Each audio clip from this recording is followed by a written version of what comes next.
Le cri déchira le silence comme une lame invisible. « Lâche-la, je t'ai dit de la lâcher tout de suite !» La voix d'Isabella, aiguë et chargée de fureur, rebondit sur les murs de la demeure Monténégro et sembla faire trembler jusqu'aux vitres des fenêtres. Le salon impeccable et parfumé se figea dans une scène impossible.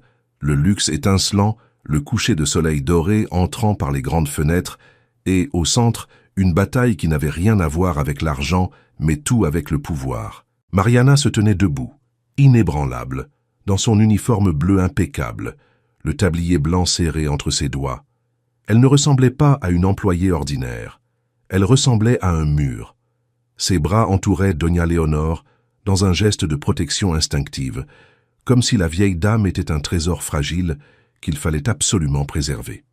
Doña Leonor, la matriarche, tremblait.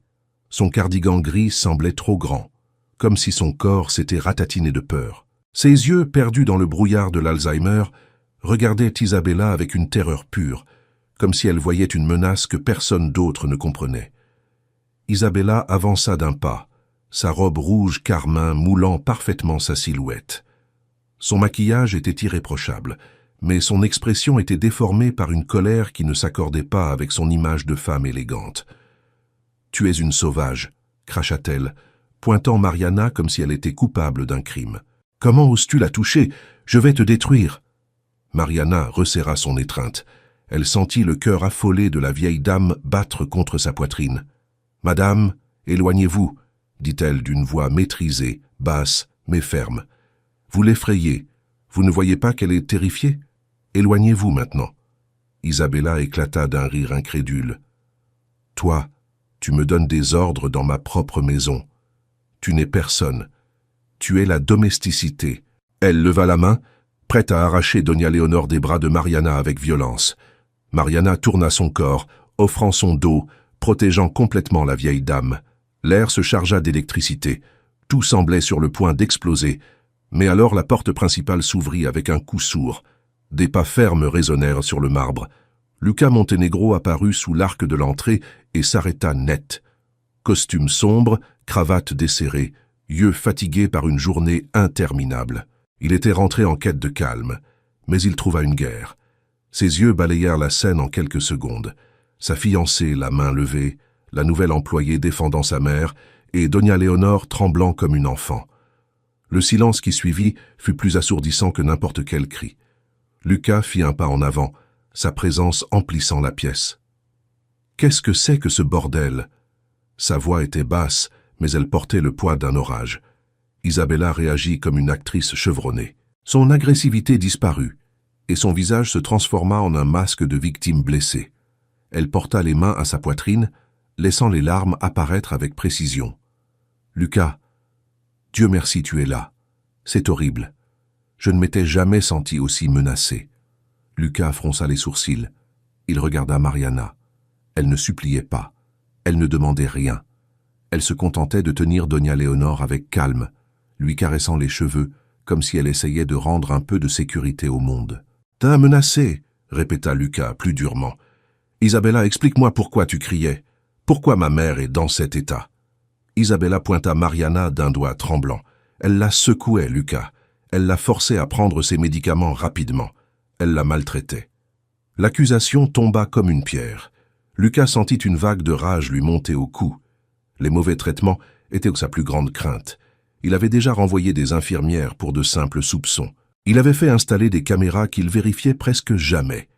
Et maintenant, dans sa fatigue, l'histoire qu'Isabella racontait semblait coller à ce que ses yeux fatigués percevaient. Luca regarda Mariana. « C'est vrai ?» Il ne cria pas. Mais son ton glaça l'air. Mariana soutint son regard. « Monsieur Monténégro, c'est un mensonge absolu. Je ne ferai jamais de mal à Doña Leonor.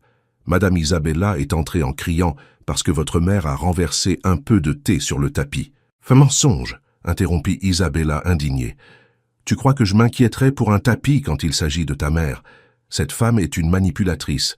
Elle profite du fait que Doña Leonor ne peut pas bien s'expliquer. » Isabella s'approcha et serra le bras de Luca, comme si son contact pouvait l'entraîner dans sa version.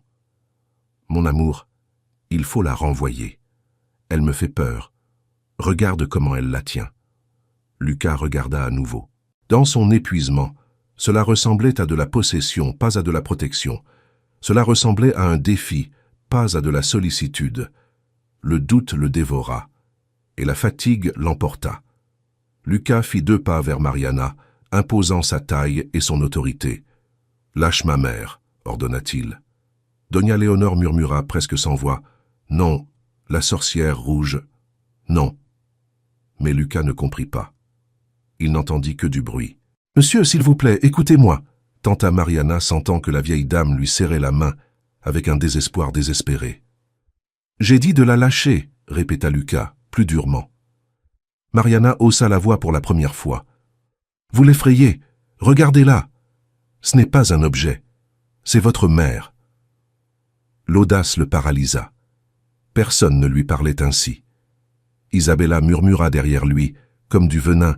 « Tu vois, elle est agressive, elle est dangereuse. » Lucas ferma les yeux une seconde et prit la décision la plus facile, celle qui éteignait l'incendie rapidement.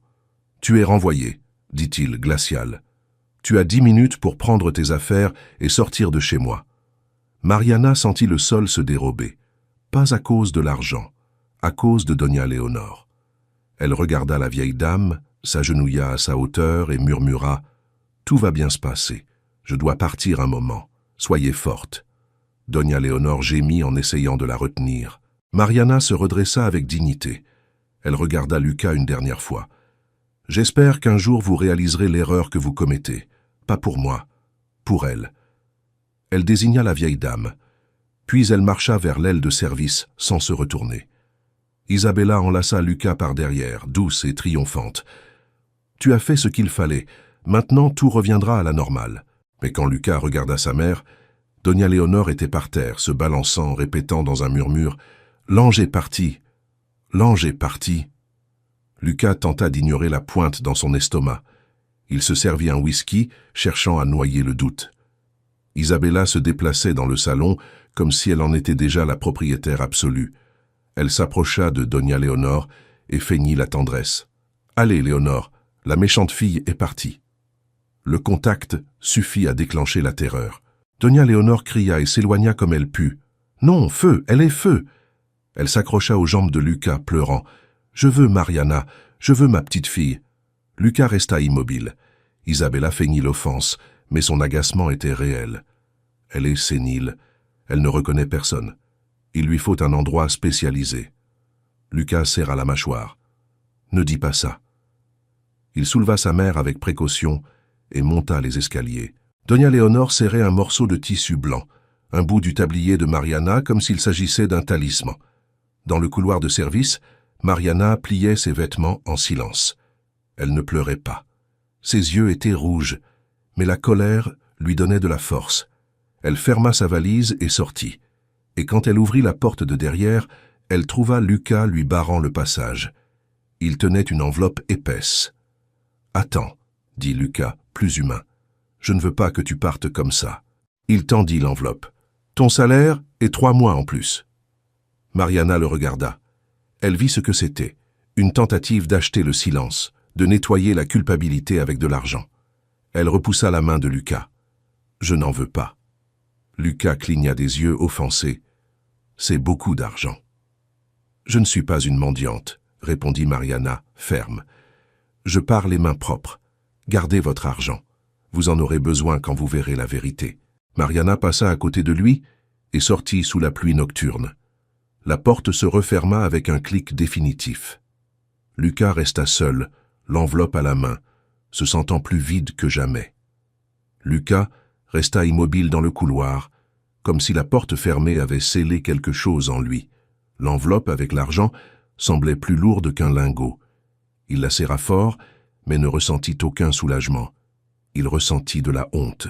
Il remonta les escaliers, cherchant sa mère, cherchant une preuve qu'il avait fait le bon choix, un signe que la tempête s'arrêterait avec le départ de Mariana.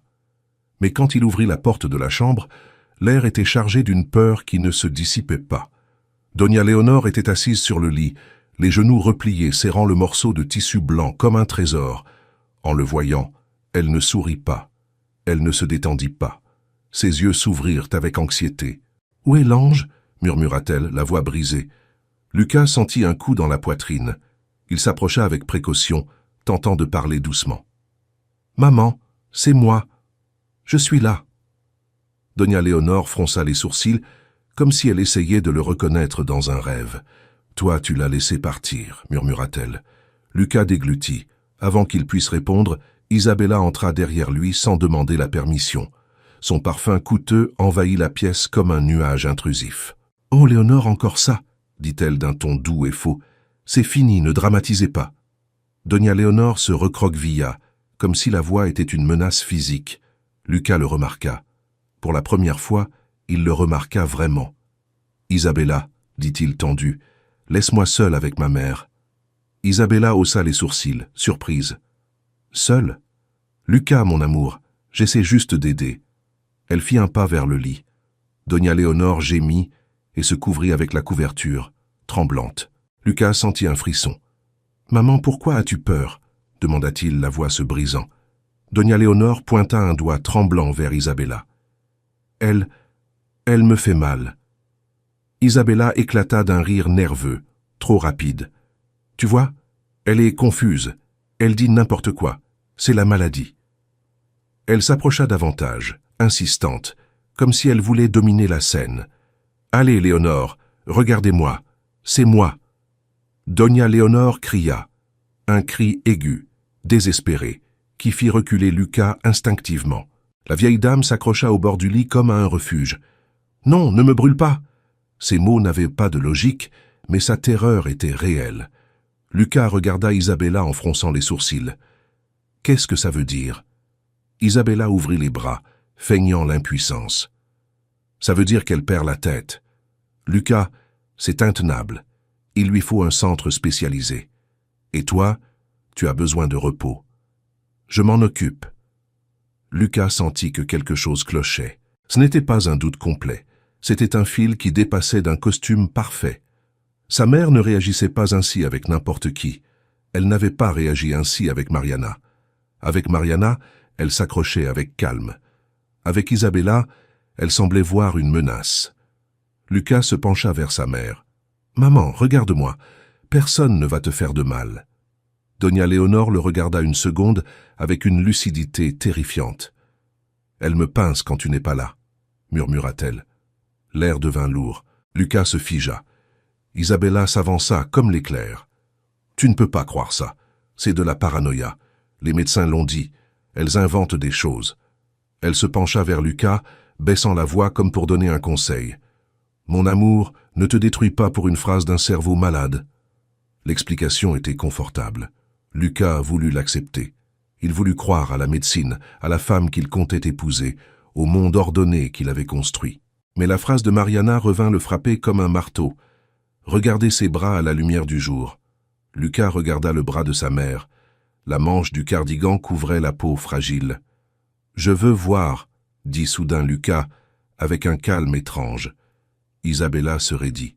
« Voir quoi ?» ?»« Le bras de ma mère. » Lucas tendit la main. Isabella réagit vite, trop vite. « Lucas, ne la dérange pas. Elle est fatiguée. Laisse-la. » Cette résistance, cette hâte, alluma l'alarme finale en lui. Lucas releva la manche avec délicatesse. Et alors le monde se brisa. Sur la peau pâle de Doña Léonore se trouvait un hématome sombre, au ton pourpre et jaune, avec la forme claire de doigts marqués avec force. Ce n'était pas un coup accidentel. C'était une marque de douleur délibérée. Lucas sentit la nausée monter. Ses doigts tremblèrent en touchant l'ecchymose. Doña Léonore fit une grimace et gémit. Lucas leva les yeux vers Isabella. Son visage avait blêmi. Pendant une seconde, le masque de contrôle se fissura. « Explique-moi ça, » dit Lucas, d'une voix si froide qu'elle semblait venir d'un autre homme. Isabella cligna des yeux, cherchant de l'air.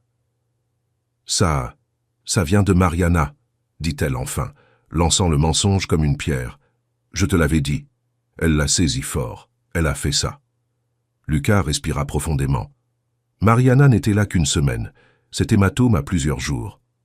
Il fit un pas vers Isabella. « Et toi, tu étais là tous les jours. » Isabella changea de stratégie. Ses yeux s'emplirent de larmes, mais c'étaient des larmes de rage. pas de culpabilité. Tu vas croire une domestique plutôt que moi. Lucas, s'il te plaît. Tout le monde sait que ces gens pauvres nous haïssent. Ils se vengent. Elle veut ton argent. Lucas la regarda, vraiment la regarda. Il vit la robe parfaite, les bijoux, l'éclat d'ambition derrière ses mots. Et pour la première fois, il ressentit du dégoût. « Sors de cette chambre !» ordonna-t-il. Isabella ouvrit la bouche, indignée. « Quoi ?»« Sors, maintenant. » Lucas désigna la porte. « Je ne veux plus te voir près de ma mère. » Isabella recula d'un pas. « Tu ne peux pas me jeter comme ça. Je suis ta fiancée. »« Tu n'es encore rien, » répondit Lucas d'un ton définitif. « Et si tu restes une seconde de plus, j'appelle la sécurité. » Isabella sortit, ses talons claquant sur le sol, furieuse. Lucas resta seul avec sa mère, qui respirait avec agitation. La culpabilité s'abattit sur lui comme une montagne. Il avait renvoyé Mariana. Il avait laissé sa mère entre les mains de quelqu'un qui lui inspirait la terreur. Lucas serra les poings. Il avait besoin de certitude, de preuves, de quelque chose qui ne pourrait pas être manipulé le lendemain. Alors il se souvint de la caméra. Ce petit point noir sur l'étagère, installé sur le conseil de son avocat, l'application sur la tablette. Lucas sortit de la chambre à grands pas, comme un homme fuyant un incendie. Il entra dans son bureau, alluma l'écran et ouvrit le système de sécurité. Ses mains tremblaient en entrant le mot de passe. Caméra 03. Chambre principale. Doña Léonore. L'image apparut. Lucas remonta 2 heures en arrière. Il appuya sur lecture. À l'écran, Doña Léonore était calme, assise dans son fauteuil. Mariana était à côté d'elle, lui brossant les cheveux avec des gestes doux. Elle souriait, comme si elle racontait une histoire. Doña Léonore souriait aussi. Lucas sentit une douleur dans la poitrine en voyant cette paix qu'il n'avait pas su offrir. La porte s'ouvrit dans la vidéo. Isabella entra, parlant au téléphone, sans regarder la vieille dame. Son ton était irrité. Lucas augmenta le volume. « J'ai hâte de l'envoyer en maison de retraite », disait Isabella en riant. Doña Léonore se raidit en l'entendant. Elle tenta de se lever, trébucha et renversa du thé sur le tapis. Ce qui se passa ensuite fut un coup direct à l'âme de Lucas. Isabella saisit le bras de Doña Léonore avec fureur et serra fort. « Maladroite !» cria-t-elle. « Ce tapis vaut plus que ta vie. » Ses ongles s'enfoncèrent dans la peau fragile. Doña Léonore pleurait, suppliait, mais Isabella continuait, savourant son pouvoir. Mariana apparut dans la vidéo comme un éclair. Elle poussa Isabella pour la séparer de la vieille dame et se plaça devant comme un bouclier. « Ne la touchez pas !» cria Mariana. « Ne lui faites pas de mal. » Isabella la désigna avec haine. « Je vais te faire porter le chapeau. Personne ne te croira. Tu n'es que la domestique. » Mariana ne recula pas. Elle serra Doña Léonore dans ses bras, la calma, lui essuya les larmes avec son tablier. Lucas mit la vidéo en pause. L'image resta figée. Mariana protégeant sa mère, Isabella avec un visage de cruauté. Lucas laissa tomber la tablette sur le bureau. Le bruit sec résonna comme un jugement final. Les larmes coulèrent sans permission. Ce n'étaient pas des larmes de faiblesse, c'étaient des larmes de honte. « Je suis un imbécile », murmura-t-il. « Je l'ai renvoyée, et elle était la seule qui prenait soin d'elle. » Il se leva d'un bond. Il n'y avait plus de temps pour les regrets. Il devait agir. Il rangea la tablette comme une arme et sortit du bureau à pas lourd. Il ouvrit la porte de la chambre d'amis où Isabella s'était réfugiée. Elle était assise, regardant son téléphone, comme si de rien n'était. En le voyant, elle leva les yeux, attendant des excuses. Mais quand elle vit la tablette dans sa main, son visage perdit toute couleur. Lucas plaça l'écran devant elle. « Regarde !» dit-il, sans crier. « Regarde ce que tu as fait !» Isabella bégaya. « Ça, c'est manipulé. Aujourd'hui, avec l'intelligence artificielle... » Lucas l'interrompit. « L'intelligence artificielle a aussi laissé l'échymose sur le bras de ma mère. » Sa voix était calme, mais mortelle. « Sors de chez moi. » Isabella se leva, désespérée. « Lucas, s'il te plaît, c'était un moment. J'étais stressé.